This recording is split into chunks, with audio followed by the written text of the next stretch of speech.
Good morning, superstars, and welcome back to school. Today is Monday, the 19th of April. We have a fantastic summer term ahead. The summer term is always my favourite one. The sun should be shining, we'll be outdoors and indoors doing lots of awesome things this term. It's great to have you all back. There's a special event happening this week called Earth Day. Now, Earth Day actually is spread over 3 days, the 20th of April to the 22nd of April. I guess the planet's quite big, so one day about Earth probably isn't quite enough. Our aims this morning are to understand what Earth Day is and to understand how we can take action to support Earth Day's aims. We will ask, what is Earth Day? Why is Earth Day important? What is the theme for Earth Day 2021? Why is it important to restore our Earth? What can global leaders do to help the Earth?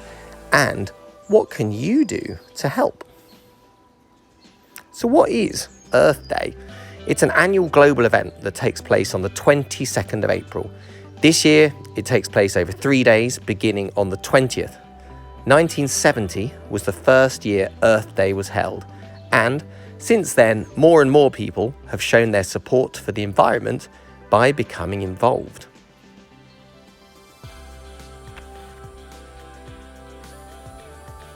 So why is Earth Day so important? We only have one planet, Earth. Some people say there is no planet B. So if we try and explain what this means, it's as if to say we've got one Earth. There's not Earth B as a backup plan. So this is an important time to remind ourselves that this Earth is special and important to us all year round. Climate change and other environmental breakdowns have led to new fatal diseases spreading worldwide. And did you know that the average temperature of the Earth has risen by 1 degree Celsius since the Industrial Revolution in 1760? So there's books and t-shirts and campaigns arguing that we must save this world now because there's not a planet B, there's not a second Earth. So let's do a really amazing job of keeping this one special. Let's work on planet A, the Earth we're on right now.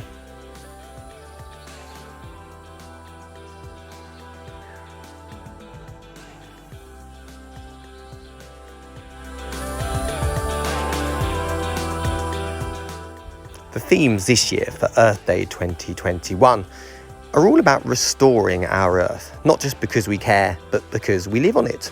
Everyone deserves to live on a healthy planet. One campaign is the Canopy Project, which is to sustainably plant trees for a greener future. We will learn lots more about the important impact of trees and how we care for our forests over the rest of the term. The Great Global Cleanup aims to help clean up waste and recycle reusable materials in all of our public places. And the Earth Challenge gives us the power to capture and collect billions of observations to help problems with air quality, plastic pollution and climate control.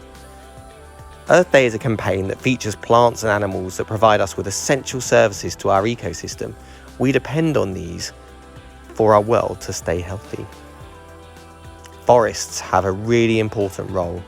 They capture and store huge amounts of carbon and release oxygen into the air. Did you know forests are home to about 80% of the planet's animals and plants? Bees are essential pollinators. They provide food for humans and other animals. Every third bite of food we take is thanks to the work of bees. So it's not just honey. The coral reefs take up less than 1% of the ocean floor. However, they support more than 25% of all ocean life. Did you know the world's largest coral reef is the Great Barrier Reef just off the coast of Australia? Fish play an important role in the health of life in our oceans. For example, parrotfish help coral reefs to stay healthy by removing excess algae that make it difficult for corals to thrive. The largest parrotfish was 4 feet long. Butterflies pollinate a variety of plants, creating diversity among plants and animal lives. Scientists estimate there are between 15,000 and 20,000 different species of butterfly in the world. Amazing. What can you do to help? Although it might feel impossible to reverse climate change, each of us can make changes to help our world. Reduce consumption of unsustainable fossil fuels. That's where we stop using fuel that burns away. Irreversible changes. So to do this, we can switch off lights when we're not using them and unplug electronics that we're not needing. So don't leave the PlayStation or the Xbox on for hours when you're not playing it.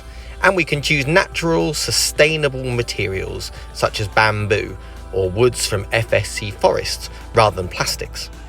We can also reduce pollution by walking and cycling as much as possible. Always put our litter in waste bins and recycle as much as we can. We can reuse old things, find a different use for them, and if we can't do that, then take them to a recycling centre. Some people believe we should eat less meat and dairy because Amazon rainforests have been destroyed to create space for this type of farming. But there's lots we can do to take action. You can also write to your Member of Parliament to persuade them to take more action locally and globally to fight climate change. World leaders can make a huge difference, and the new president of the United States of America, Joe Biden, is actually bringing world leaders together to discuss climate change on Earth Day as part of a meeting that's inspired by young people who are trying to make a difference to save the planet now. As the Dalai Lama says, we have a responsibility to look after our planet. It's our only home. So don't panic, because amazing things are happening now to fight climate change, and you can truly make a difference with your choices every day. And we'll be exploring all of those choices over this term. Now here's a nice thing to finish off with. Here's my little dog eating a carrot. No risk of any carrots ending up in the bin.